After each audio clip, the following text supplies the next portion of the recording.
आप पाखंड समझो, दो मुस्लिम बहस कर रहे हैं और नाम ले रहे हैं सनातन के ईश्वर का और क्रिश्चियनों के गॉड का। तुम मुल्लों को बिठा करके, अल्लाह को बिठा करके, कुरान को बिठा करके बहस कर रहे हो, काहे के ईश्वर पर बहस कर रहे हो? सौरभ द्विवेदी की भी मतलब फट रही थी डज अल्लाह एग्जिस्ट लिखने में।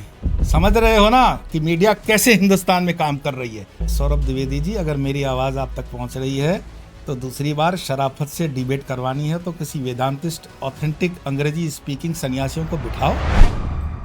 तो भगवान मानते हो या भगवान जानते हो?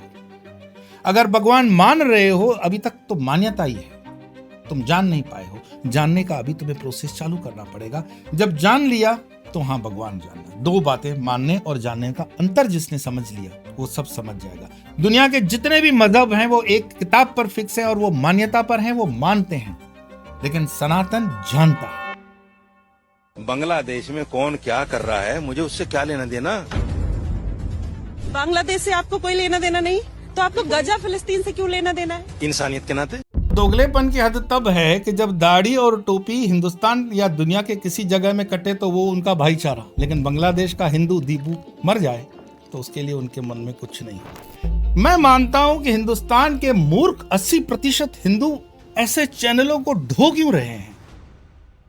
नमस्कार, नमो नारायण। 2025 का वर्ष अलविदा कह रहा है अंग्रेजी में और 2026 आने को उत्साह में आपको निमंत्रण दे रहा है। दरा पर उतरते हैं, प्रैक्टिकल होते हैं। जगत जैसा चल रहा है। आप लोगों में से कईयों ने कहा कि क्या भविष्यवाणी होगी। भाई देखो, डराने धमकाने का काम धर्म का नहीं हो सकता, अधर्म का हो सकता है। मैं प्रॉब्लम्स की बात नहीं करूंगा, मैं हमेशा सॉल्यूशंस की बात करता हूं।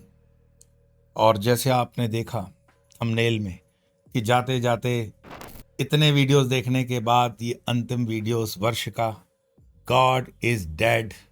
नीचे बहुत बड़े दुनिया के फिलोसोफर हुए, ये उनका वाक्य है, उस पर हम बात करेंगे।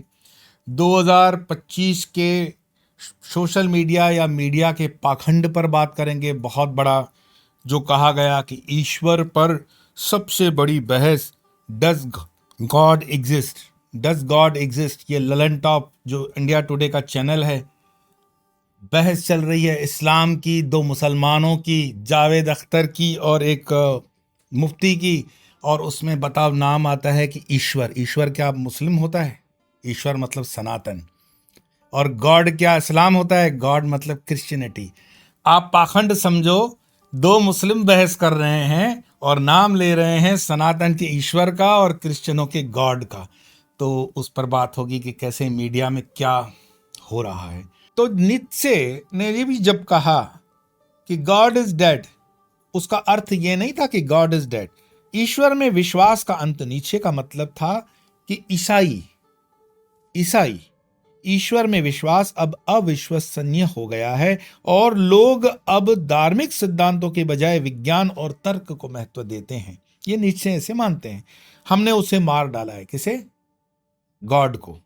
इसका अर्थ है कि मनुष्य अपनी बुद्धि और वैज्ञानिक प्रगति के माध्यम से ईश्वर के विचार को अप्रचलित कर चुके हैं, जिससे वह अब पश्चिमी संस्कृति के लिए अर्थ और नैतिकता का स्रोत नहीं रहा। That's what he saying, God is dead.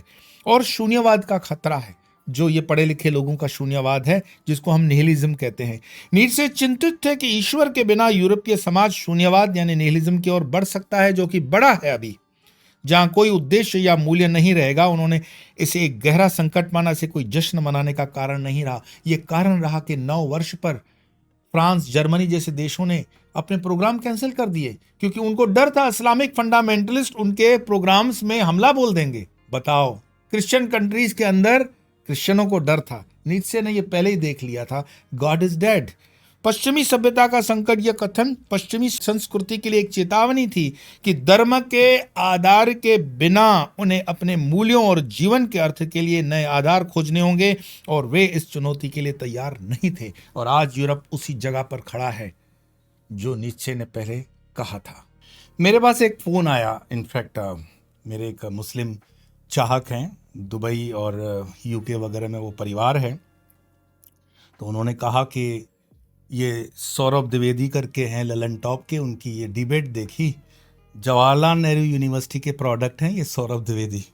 तो बड़ी अच्छी बहस करवाई, मॉडरेटर था, पर स्वामी जी दिल टूट गया। क्यों?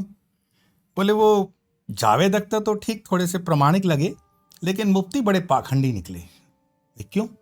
बोले एक प्रश्न में जावेद अख्तर ने उनको घेर लिया, क्योंकि वो मुफ्ती बार बार बोल रहा था इस्लाम की दुआएं जैसे वो देते हैं, और वो अपना रोल बराबर कर रहा था।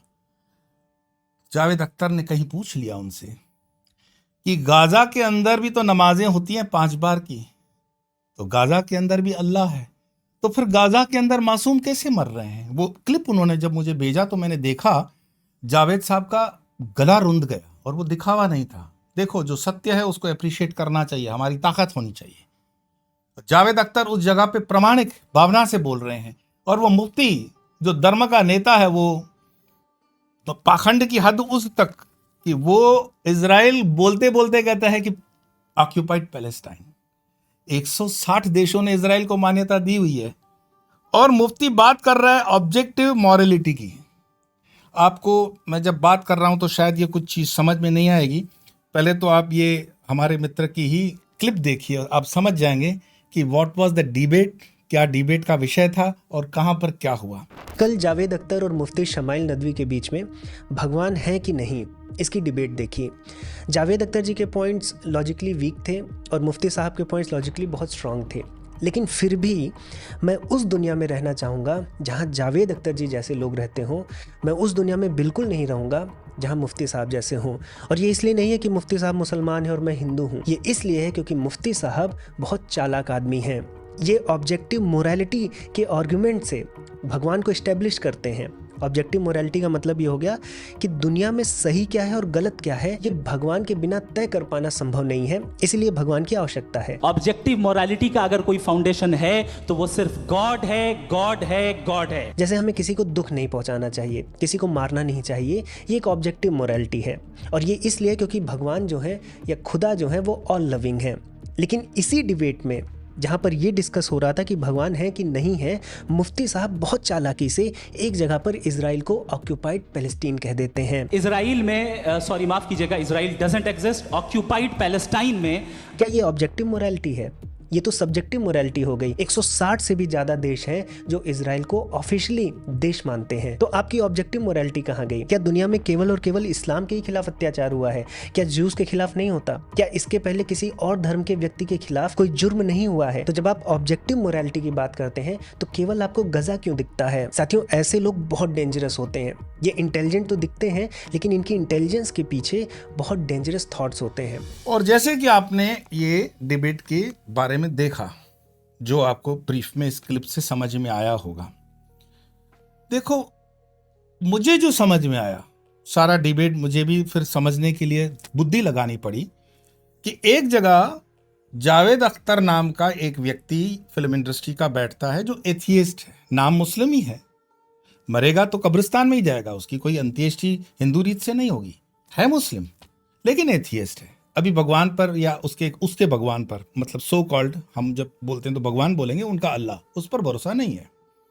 और दूसरी तरफ मुफ्ती है, शमाली नदवी करके नाम होगा, मुफ्ती जी हम करके संबोधित करते हैं। और दोनों के बीच में ये बहस इंडिया टुडे के चैनल ललन टॉप पे हो रही है। बात समझना, इस ललन टॉप और इंडिया टुडे या कोई भी चैनल को हिंदुस्तान में देखने वाला 80% हिंदू होता है। लेकिन पहली बहस जिसका टाइटल है, थंबनेल आप चेक कर लेना, मैं टीम से कहूंगा वो थंबनेल लगा भी लें, ईश्वर पर सबसे बड़ी बहस। काहे का ईश्वर पे बहस करवा रहे हो भाई? तुम मुल्लों को बिठा करके, अल्लाह को बिठा करके, कुरान को बिठा करके बहस कर रहे हो, काहे के ईश्वर पर बहस कर रहे हो? तो सौरभ द्विवेदी समझ गए क्या माइंडसेट का आदमी है, मॉडरेटर है ये। अंग्रेजी में थंबनेल के नीचे लिखा हुआ है does God exist. Saurabh Dwivedi की भी मतलब फट रही थी डज अल्लाह एग्जिस्ट लिखने में। समझ रहे हो ना कि मीडिया कैसे हिंदुस्तान में काम कर रही है। तो उस बच्चे ने मुझे यूके से फोन किया कि महाराज जी ये पेड था सारा। मैंने कहा पेड क्यों होगा? बोले ये पेड इसलिए था क्योंकि ये मुस्लिम का कहीं पे भी थंबनेल पे उल्लेख नहीं है, देखने वाला हिंदू है, उसने छेड़ दिया क्रिश्चियनों को और हिंदुओं को, कंटेंट डाला मुस्लिम्स का, और उसमें बिठाए आदमी दोनों पेड़ इस तरह से कि वो पाखंडी जो है वो बोल रहा है कि मैं तो गाजा को मानता नहीं हूं पर नमाजें बराबर होती है और अल्लाह सर्वोपरि है, वो सब जानते हैं।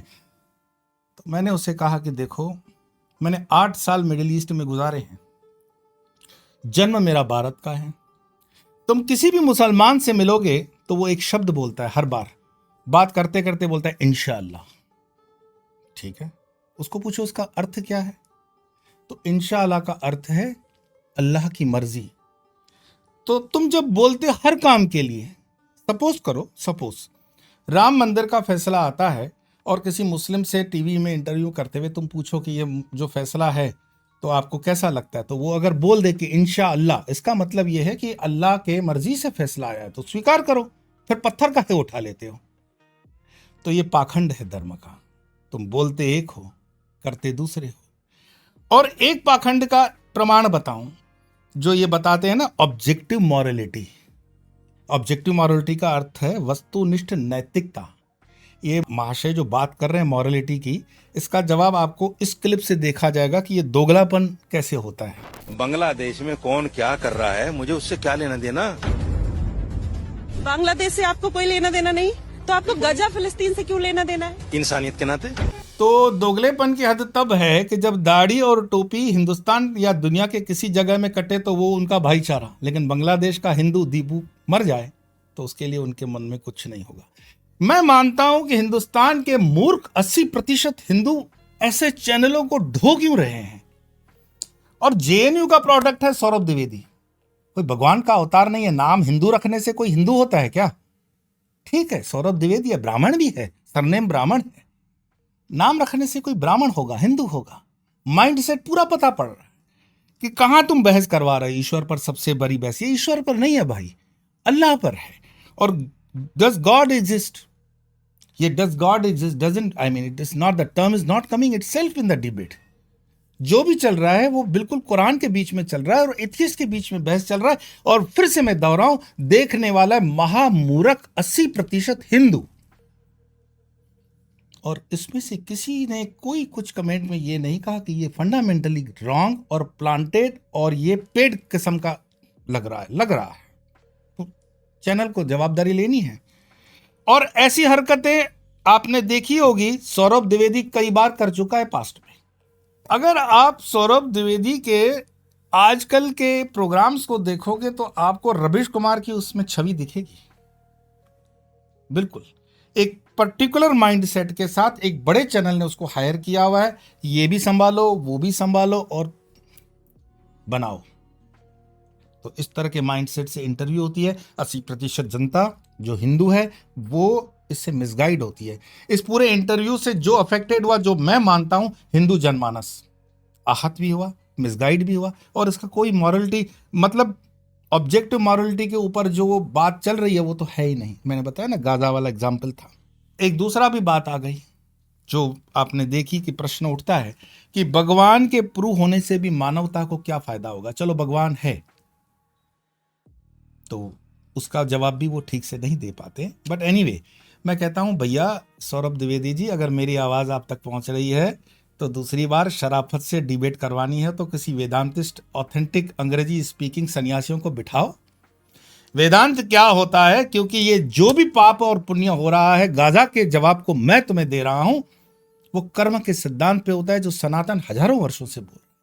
दूसरा, कोई भी मजहब पुनर्जन्म को नहीं मानता है।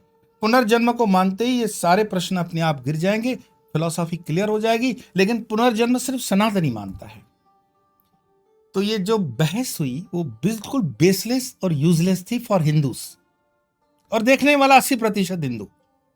तो उसमें अगर डंग का सन्यासी, डंग का वेदांतिस्ट, डंग का तुम अगर संस्कृत का पांडित्य वाला पढ़ा हुआ शागिर्द बिठाते तो बात होती। और हमारे पास ऐसे धुरंधर हजारों सन्यासी, हजारों शास्त्री और हजारों ऐसे संस्कृत के मातंड बैठे हुए हैं। पता नहीं ये कहां से उठा करके बिठा देते हैं। ये सारे पेड जैसे प्रोग्राम लगते हैं। दुख इस बात का होता है कि उसको देखने वाला 80% हिंदू जनमानस अभी भी मरा हुआ है और उस पर कोई प्रतिक्रिया उसकी नहीं होती है। हाँ, इसमें जरूर भगवान पर जब कोई बात होती है तो हमें पढ़े लिखे लोग और उनके जो विचार होते हैं वो प्रभावित तो करते ही हैं। जैसे मान लीजिए मैं एक देख रहा था दिव्य कीर्ति सर की ये क्लिप, ये अपने आप में एक बीच का रास्ता, पढ़े लिखे इंसान का, एक पढ़े लिखे अच्छे हिंदू, बैलेंस हिंदू का नजरिया है। आप इसको देखें। ईश्वर है या नहीं, ये प्रश्न मुझे सबसे ज़्यादा परेशान करता रहा। कम से कम 10 साल में परेशान रहा उस सवाल। फाइनली जो जवाब मिला वो ये है कि ना मैं जानता हूँ ना जान सकता हूँ। क्या बात? ना मैं जान सकता हूँ ना कोई और जान सकता है। नहीं जान सकते तो दो विकल्प हैं, या तो मान लो या ना मानो। मान लेंगे तो आस्था है, नहीं मानेंगे तो अनास्था है। मानते हैं तो दावा मत कीजिए कि जानते हैं, इतना ही दावा कि मानते हैं। नहीं मानते हैं तो दावा मत कीजिए कि जानते हैं कि नहीं है, इतना ही दावा कि मैं नहीं मानता। हो भी सकता है। इस पोजीशन को अज्ञेयवाद कहते हैं, एग्नोस्टिसिज्म। बाकी लोग जो दावा करते हैं वो मानते हैं न कि जानते हैं। तो बेस्ट आंसर, विवेकानंद कहते हैं कि द बेस्ट आंसर किसी का भी है तो वो है आई डोंट नो। भगवान है तो भगवान मानते हो या भगवान जानते हो? अगर भगवान मान रहे हो अभी तक तो मान्यता ही है, तुम जान नहीं पाए हो। जानने का अभी तुम्हें प्रोसेस चालू करना पड़ेगा। जब जान लिया तो हाँ, भगवान जानना। दो बातें, मानने और जानने का अंतर जिसने समझ लिया वो सब समझ जाएगा। दुनिया के जितने भी मजहब हैं वो एक किताब पर फिक्स है और वो मान्यता पर हैं, वो मानते हैं। लेकिन सनातन जानता है और वो जानने के बाद आपको अहम ब्रह्मास्मि, और उनके पास भी शब्द है अनहलक, जो तबरेज ने बताया था अनहलक, वो उनको स्वीकार नहीं करेंगे। तो ये मतलब मुझे तो जैसे लगा कि एक जाहिल किस्म की बहस थी और इसका कोई बनता नहीं है, इस पर कोई एपिसोड बनाना भी, पर बनाना इसलिए जरूरी था क्योंकि ये जाहिल चीज को देखने के लिए 80% हिंदू जाहिल जनता ही उसको देख रही थी जैसे, और उस पर कोई प्रतिक्रिया नहीं थी। 2025 देते देते इस तरह के करेले वाला भी एक एपिसोड दे गया, पर समाधान क्या? मैं हमेशा कहता हूं समाधान है। 2026 में भी संघर्ष होगा, 2026 में भी धरती कंप होंगे, 2026 में भी अतिवृष्टियां होगी, 2026 में भी सोना और ऊंचा उठेगा, 2026 में और मार्केट गिरेंगे, 2026 में भी जो क्रिप्टो करेंसी है उसमें घपले होने वाले हैं, 2026 में भी नेटवर्क्स बैठेंगे, ये सब पता है। तो क्या डर जाएंगे, बैठ जाएंगे घर में? नहीं। तो उसका समाधान क्या? तो ये काल की गति है। और मैं बारंबार कहता हूं, अब मेरा संबोधन सिर्फ सनातनियों से है। जो सनातनी नहीं है वो यहां से एपिसोड बंद करके जा सकते हैं, क्योंकि मैं समाधान सनातन का दे रहा हूं। तो ये जो काल की गति है, उस काल की गति को नियंत्रण करने वाला महाकाल, और वो महाकाल जो हमारा शिव है, वो महाकाल किसके चरणों में है? तो महाकाली के। और मैंने हमेशा कहा था कि भैरव के शक्ति के जागरण के बाद शक्ति का जागरण जब भारत में होगा तो भारत अपने गुरु स्थान की तरफ और आगे बढ़ेगा। 2026 में भारत उस तरफ और बढ़ेगा। और उसमें इस साल के लिए मैं आपको बताता हूं, आपके कोई भी संकट हो, निशुल्क है, इसलिए शायद आप इसकी कीमत नहीं लगा पाओ, कदर नहीं कर पाओ, उसकी रिस्पेक्ट नहीं कर पाओगे, क्योंकि मैं फ्री दे रहा हूं कि इस साल में अगर संकल्प ले सको तो आप काली के प्रति, माँ काली की साधना में थोड़ा लगो। हमने बहुत प्रयासों से 1 जनवरी सुबह 11 बजे अखंड काली धुन रिलीज हो जाएगी। लेकिन इस अखंड काली धुन को बनाने के लिए मैं एक तो आपको ये क्लिप दिखाना चाहूँगा कि ये किस तरह से बनाई गई है, और इस क्लिप का हमने कैसे आपके पास लाने का विचार, कंसेप्ट क्या है, आप देखिए।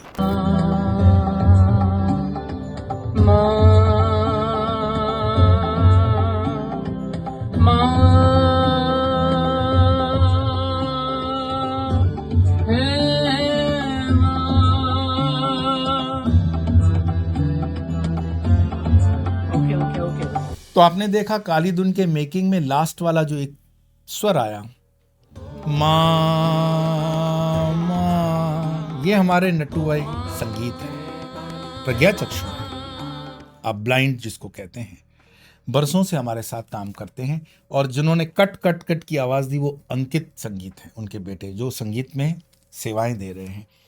तो पूरा कंसेप्ट या जो भी विजन मेरा था काली धुन का, उसको संगीतबद्ध तो नटू सर ने किया, कोरस वगैरह भी उन्होंने सब पूरा टीम करके तैयार किया। लेकिन जो ये माँ बोलना था तो नटू सर ने कहा ये माँ भी आप ही गाएं, क्योंकि नटू सर पिछले हफ्ते आईसीयू में थे और उनके श्वास का प्रॉब्लम था। तो श्वास जो चल रही थी वो माइक्रोफोन पकड़ रहा था, जो ब्रीदिंग होती है। फिर भी बड़े मेहनत के साथ मैंने कहा सर माँ आप ही बोलोगे। उसके पीछे रीजन मैंने उनको नहीं बताया, जो मैं आपको बता रहा हूं। मैंने नट्टू सर को भी नहीं बताया। मैंने कहा सर हमने माँ को माना है, जाना नहीं है, हम अकल के अंधे हैं, लेकिन आप हमारे देखे प्रज्ञा चक्षु हैं, ब्लाइंड हैं, लेकिन आप जो माँ देखते हो अपने भीतर में, उसका भाव आप दे पाओगे, वो हम नहीं दे पाएंगे। मेरा निवेदन है कि माँ का ध्वनि आप ही दोगे। और नट्टू सर ने बड़े सम्मान से, बड़े प्रेम से, वो बड़े तकलीफ भी हुई उनको देने में, और वो टेक हम पूरी कर पाए और वो धुन बनी। और उस धुन बनने के बाद 27 और 28 दिसंबर को जो काली सहस्त्र नाम का हमारा शिविर था, उसमें उसको ऑफिशियली हमने मेडिटेशन के लिए यूज़ किया। इस काली धुन में अखंड धुन है, 30 मिनट की धुन है, 7 चक्रों को आंदोलित करने वाली ऐसी अद्भुत धुन माँ की कृपा से आपके पास हम रिलीज करेंगे 1 जनवरी सुबह 11 बजे। लेकिन उस धुन के ऊपर जो हमारे मेडिटेशन के जो अनुभव हुए, उसको भी 1 मिनट की इस क्लिप में आप देख लीजिए, आप जैसे कि हमारे शिविर में ही हैं।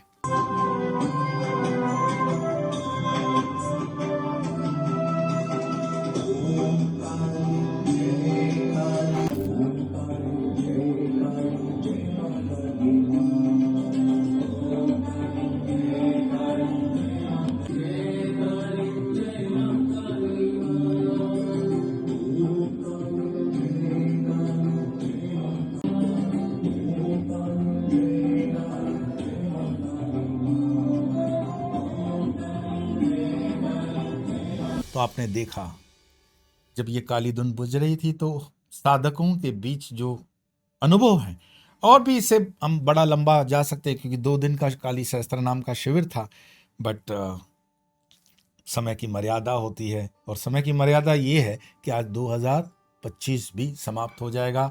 आप इसको देखेंगे 2025 में, लेकिन पूर्णी धुन जो है वो आपको मिलेगी 1 जनवरी, जिस दिन प्रदोष है, मेरे बाबा का दिन है, शिवा और शक्ति के पर्व का ये दिन प्रदोष। उस दिन सुबह 11 बजे अखंड धुन, काली अखंड धुन रिलीज होगी। सनातन की सेवा में आप इसको आगे भी बढ़ाएंगे, इस पर ध्यान करेंगे, और इसके 7 चक्रों के अनुभव को भी आप कमेंट्स के द्वारा लिखेंगे। तो 2026 का वर्ष कितना भी संघर्षमय हो, आप काली धुन मात्र नाम स्मरण से भी काफ़ी कुछ पार कर सकते हो, क्योंकि सनातन हमें मानना नहीं, जानना है, और ये सनातन की यात्रा चलती रहेगी। हम इस तरह से मिलते रहेंगे। आज इतना ही, नव वर्ष में पुनः मुलाकात होगी। तब तक के लिए नमो नारायण।